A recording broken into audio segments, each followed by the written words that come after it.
This is the Shine On You Crazy Daisy podcast, and I'm your host, Trudy Simmons from the Daisy Chain Group, providing platforms for women entrepreneurs to be seen and heard. This platform is for women entrepreneurs that want to hear the real stories of what it takes to be yourself and run a business with all the different hats that you might have to wear. These are the stories of the tenacious, the rebellious, and the resilient women that are working towards the future that they want to build for themselves and their families. Hello and welcome to Shine On You Crazy Daisy. And this morning is the wonderful Fi Campos from Fi Campos Photography Styling. Fi, tell me about your business. Hi Trudy, thanks for having me. So I am a photography stylist and I help product-based businesses sell more stuff by styling irresistible images for them. So I work with photographers and I'll do things like scene setting, set builds, design, pulling photo shoots together, producing them, finding and sourcing props, making props, and then just making it all come together and styling everything up on the day. So the photographer sort of just focuses on the technical side and I'm the creative on the shoot for the client. So I have to tell you before we launch into your questions in your chapter that it is my dream to one day have you set up like the Alice in Wonderland kind of tea party, the Mad Hatter's tea party in the middle of it with lots of people having fun. So that would be cool. Absolutely. In your chapter, you talk about wanting success, but not knowing what that was for you. So how did you work that out? Well, I actually think it came with experience, to be honest. So, you know, when I was younger, I sort of job hopped a little bit, always in the same field of work, always in the same industry, but always wanting more, usually more money, if I'm honest. And I was sort of quite financially driven. And then I kind of, I lost my job and sort of moved into self-employment. And since being self-employed, I think I've realized that actually it's more about variety for me and working with a variety of businesses, helping lots of people, all in the same sorts of fields of work, but working with more people, and also having the flexibility, which I don't think you can put a price on. I've got a young family and, you know, 2 young children that I've been able to have spent so much time with that I wouldn't have been able to do necessarily if I'd been employed still. So I think that it's only come with experience that I've realized that that's what success feels like.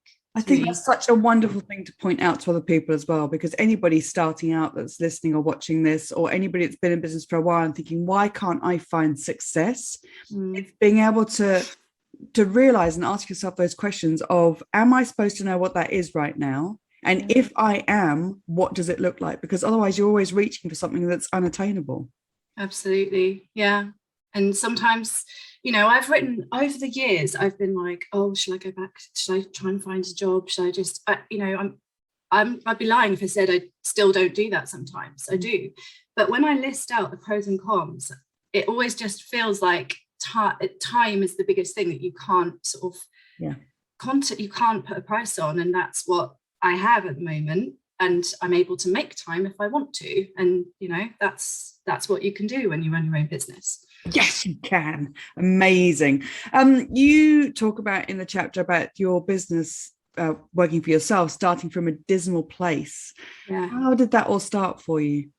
So I'd been working for the past sort of almost a decade really, since graduating in visual merchandising and styling. So and latterly my job sort of moved from visual merchandising more into photography styling. And I'd found this dream job, literally a dream job for me, that was doing both, because I'm actually quite commercial.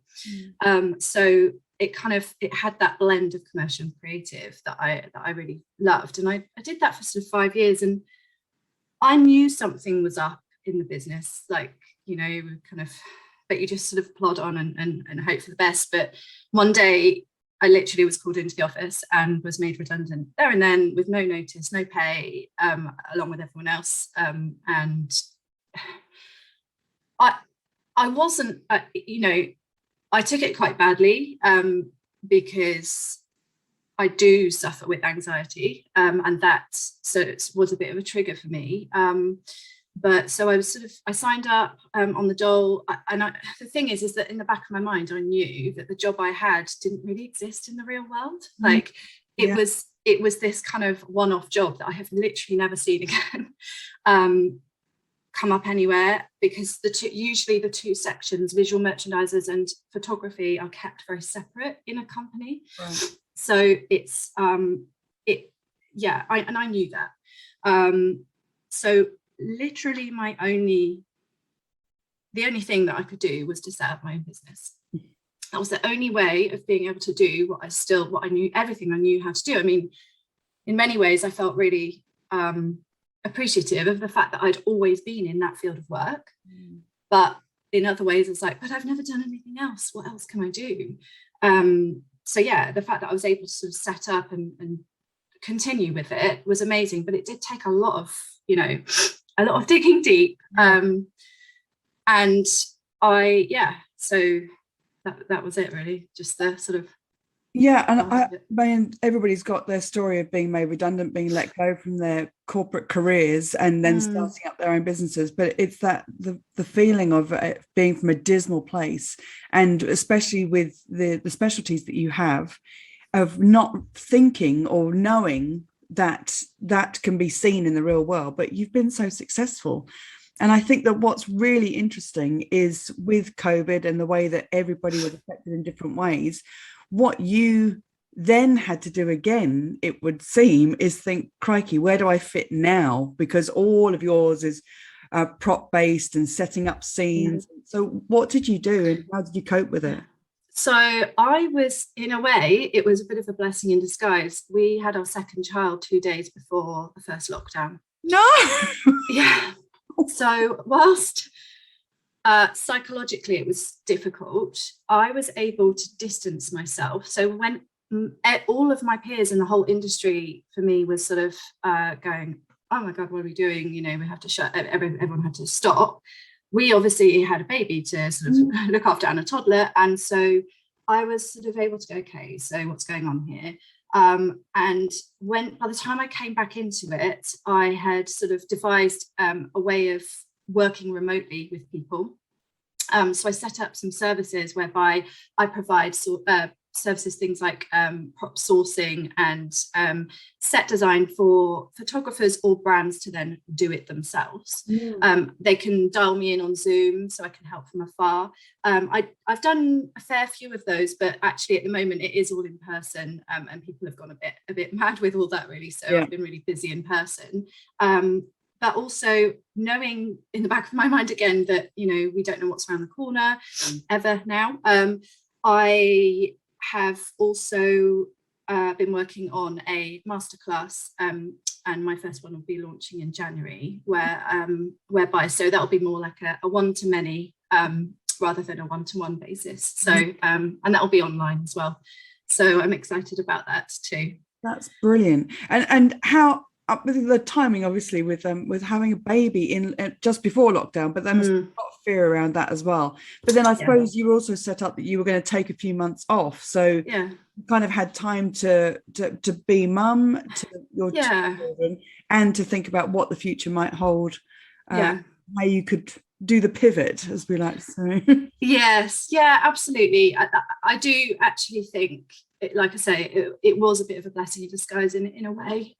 Excuse me. It's it was an enforced break, and time away. It's funny.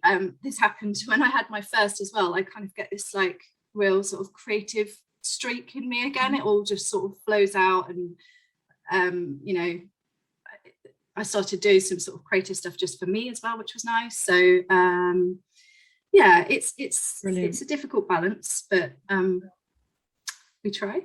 Yeah, we always do. If there was one lesson that you've learned you would want other entrepreneurs to know, what would it be? I think it's the power of the word no. So both ways. So sometimes in a business sense, this is when somebody says no to you, it can be not yet or not now. It doesn't mean no forever. So, and I've kind of, because I used to be like, oh, that means they hate me, they don't want to work with me, doesn't mean that.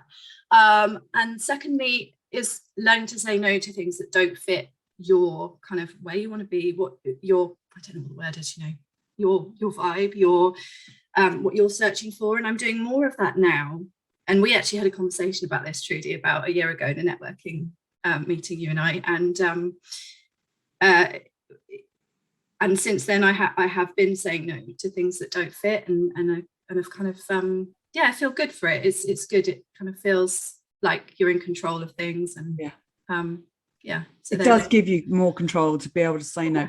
I think one of the things that I was taught years and years ago is that saying no to someone else is saying yes to you. Yes. And when you can see that, rather than it's saying no feels mean or selfish, or all those things that we put on ourselves, or I feel guilty about it, saying yes to yourself is the best thing that you can do. And whether that's in business or personally, that's, I love that. That's a great lesson that everyone should take away. What's your favorite business book?